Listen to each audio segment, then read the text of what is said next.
આવી ગઈ મારી દીકરી. બેસ બેટા. કેમ છે પપ્પા તમને? મને તો સારું છે બેટા. તું કે તારા સાસરિયામાં કેમ છે બધું?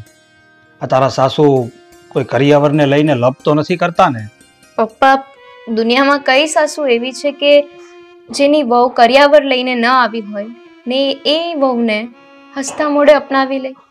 એટલે તારી સાસુ કરિયાવરને લઈને તારાથી નારાજ છે, એમ જ ને? પપ્પા, મારા સાસુ તો મારી સાથે બોલતા પણ નથી. એ તો મારા હાથની રસોઈ પણ નથી જમતા ને મને તો હવે કોઈ કામ પણ નથી બતાવતા. હે ભગવાન, આ તો ભારે થઈ.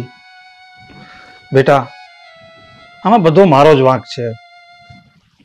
હું જ તારો નમાલો બાપ છું કે મારી પાસે બધું હોવા છતાં હું મારી દીકરીને કરિયાવર ન આપી શક્યો. પપ્પા, તમે ખોટું ન લગાડો. તમે તો મને હંમેશા તમારી દીકરીની જેમ જ રાખી છે. આમાં તમારો કોઈ વાંક નથી. વાંક તો મારા સાસુનો છે કે એ જ મને ન સમજી શક્યા. પપ્પા, હું ઓફિસ જાઉં છું. ઓફિસે પછી જાજે બેટા. આ તારી બેન આવી છે, એને ખબર અંતર તો પૂછ તું. મારે મોડું થાય છે પપ્પા, હું નીકળું છું.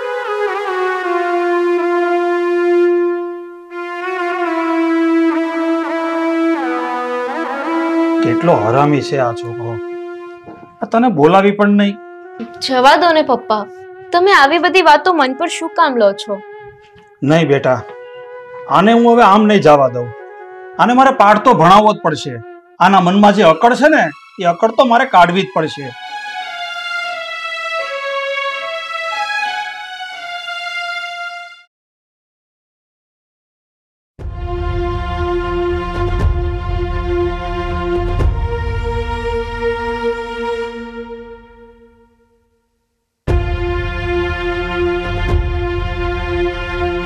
પપ્પા,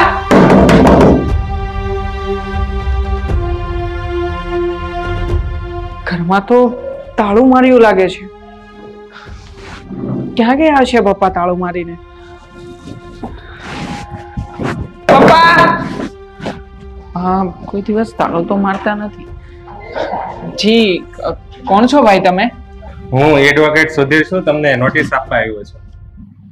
નોટિસ? શેની નોટિસ? આ ઘર તમારા પપ્પાએ વેચી નાખ્યું છે, 2 દિવસમાં ખાલી કરી નાખજો.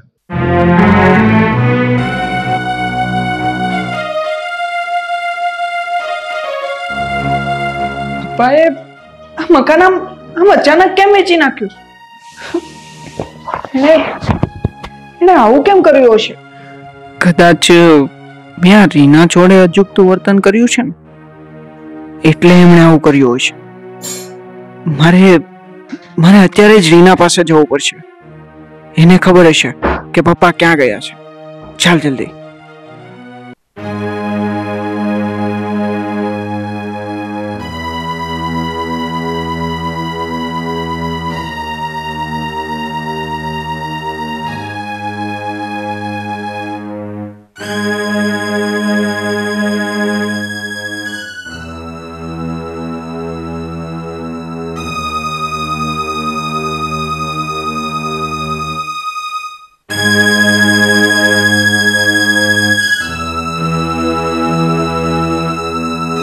અરે ભાઈ, તું અહીંયા કેમ ઓફિસ બેગ લઈને સીધો અહીંયા આવ્યો? ઘરે નથી ગયો કે શું? હા રીના, હું ઓફિસેથી ઘરે ગયો હતો તો જોયું તો ઘરને તાળું માર્યું હતું.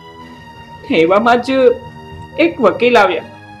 વકીલે આવીને કહ્યું કે તમારા પપ્પાએ આ તમારું ઘર વેચી નાખ્યું છે.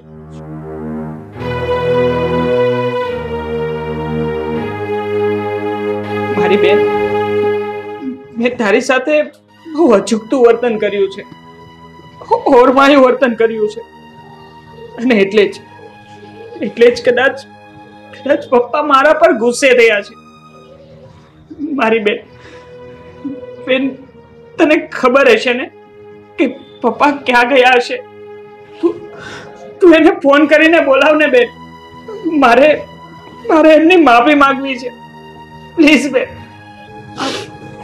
રવિ, શાંત થઈ જા. તારે પપ્પાને જ મળવું છે ને? હા હા હા બેન. પપ્પા!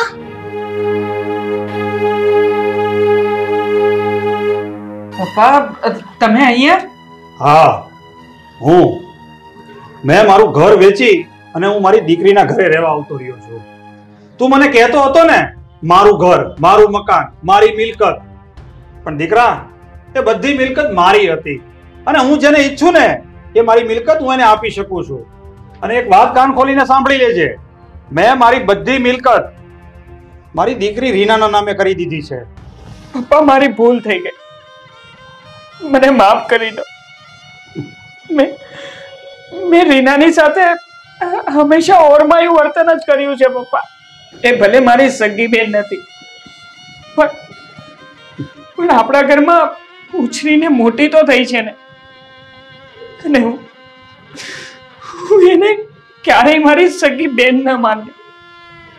હું જ મૂર્ખ કે મેં મારી બેન સાથે આવું વર્તન કર્યું.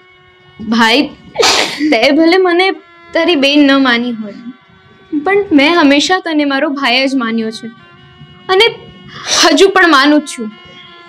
એટલે પપ્પાએ જે બધી મિલકત મારા નામે કરીને એ બધી હું તને પાછી કરી દઈશ.